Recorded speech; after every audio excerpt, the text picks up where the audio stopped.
what is the relationship, if any, between the Fourth Amendment and the principles of limited government and the rule of law?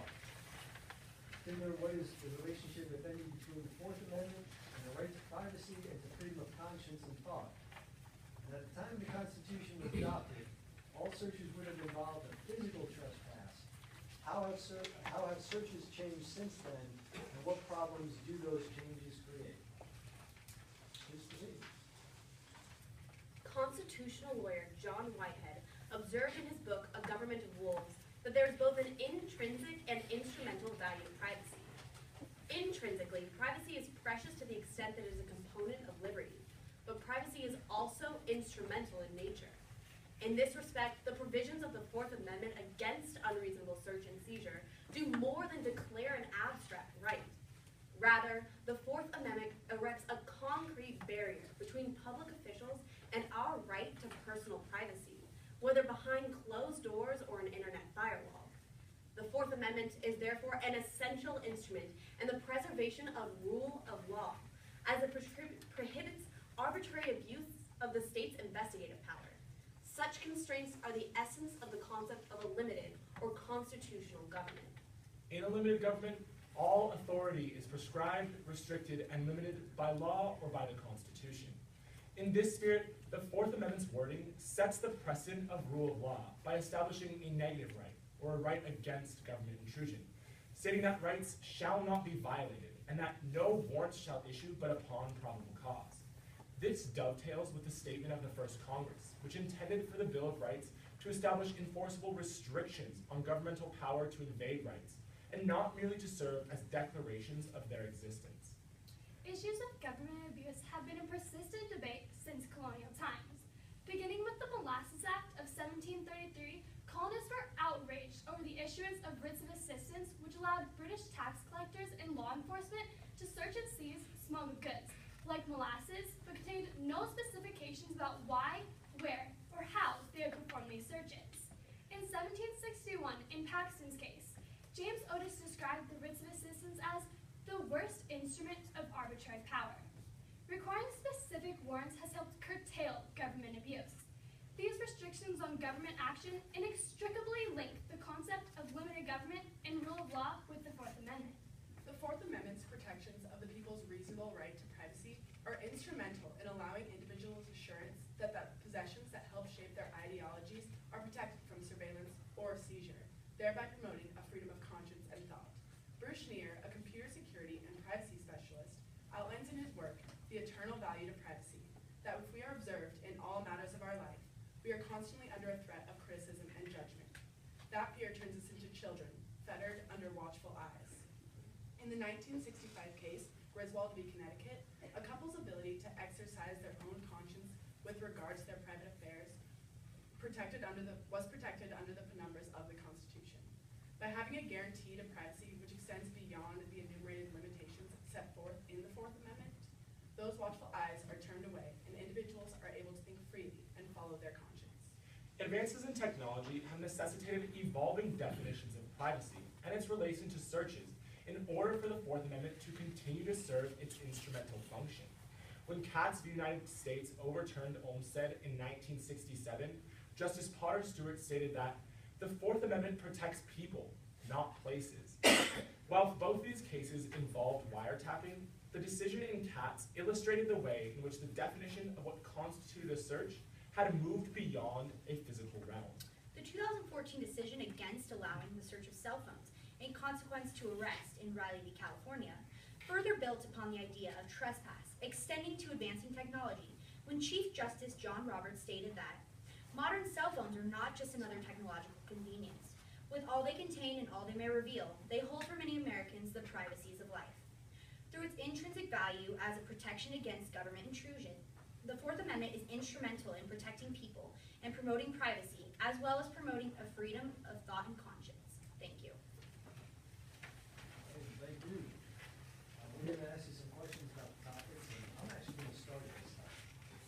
Okay, something you said in your opening statement kind of spurred a thought. I'd like to get your thoughts on privacy and government seizures and arbitrary applications of rule of law, power, coercion, power, and so forth. When it comes to parental rights, versus arbitrary seizures of those rights, how do you think that the parents can be protected from arbitrary seizure of their parental rights from schools or hospitals and so forth? Well, in schools, children's Fourth Amendment rights are a bit less than you would see for the average American citizen. In the case New Jersey v. TLO, they did rule that they still had a reasonable expectation of privacy. However, they did not need probable cause in order to search students.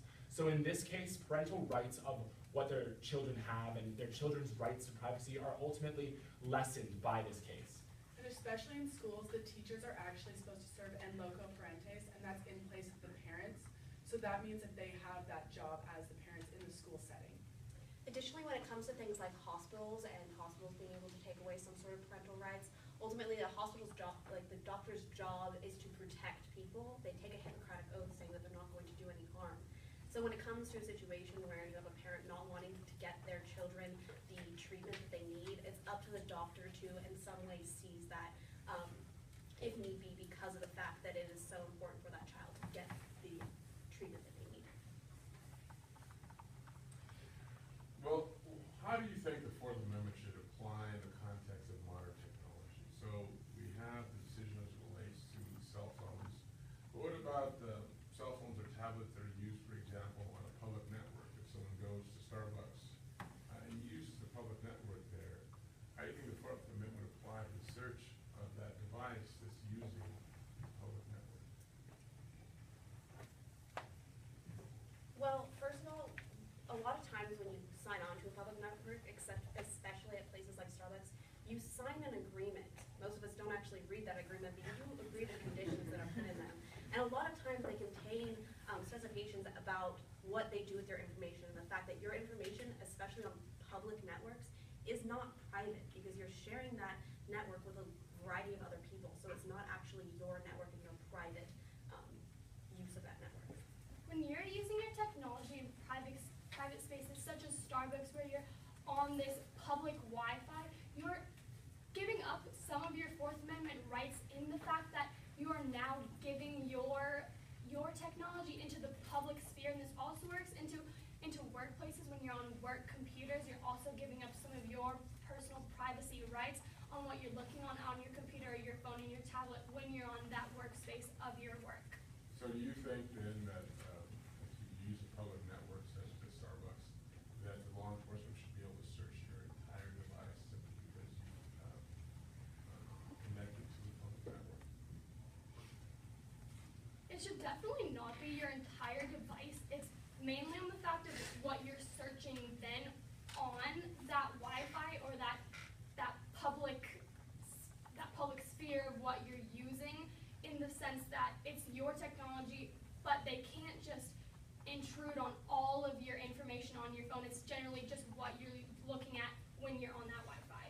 This can easily be seen with the Electronic Communications Act of 1986, which is there in order to protect our privacy, but actually ended up doing the opposite because emails after 180 days were actually seen as not part of your privacy, and therefore they could be searched. So it's not really a problem with searching the physical devices, but searching the things that come from those devices. And we still see problems with that, like emails. There's a current bill that was proposed in 2013 that is trying to fix this hole that was left by the Electronic Communications Act. So we can see that it's the things being sent by these devices being searched by these devices, but not the physical search of the actual device. So there was always a tension between privacy and security. And sometimes the pendulum swings too far. What is the appropriate remedy when there is a warrantless search or improper seizure? And how do you feel about that remedy? Well, the original remedy that the founders really had in mind, the framers had in mind when they were proposing the Constitution, was actually legal suits.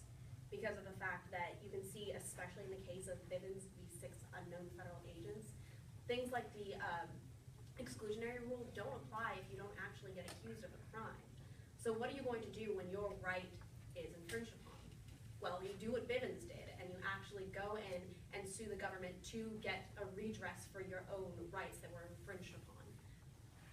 The other remedy is the exclusionary rule that Carla talked about, which was created in Weeks v. United States, and it was shown fundamental when it was incorporated Fee, Ohio, and that just if you obtain evidence illegally, that has to be thrown out in the court of law, which demonstrates that it protects this privacy so much in the way that it curtails government abuse. So we only have seconds, let me follow up with that, because the exclusionary rule will contemplate that some people, clearly guilty, will avoid prosecution and escape conviction. Is that okay?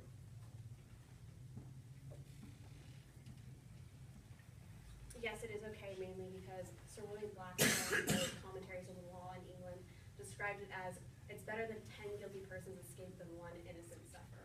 Ultimately, we have to protect the individual liberties of a person and presume their innocence and protect them as much as we can, even if it's at the cost of some guilty persons escaping.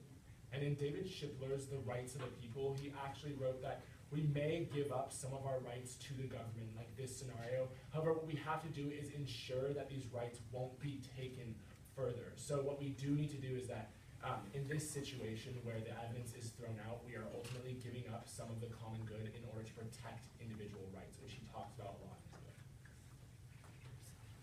Thank you.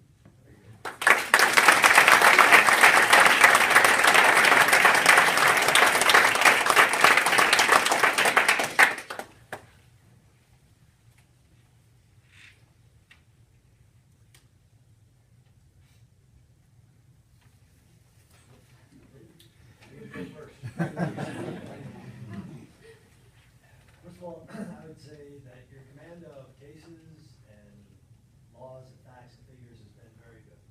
Very, very good. You are a little bit at a disadvantage because we just came from someplace that had folks that were very smooth and very patient. You guys were good in the way that you took some time to say what you were going to say.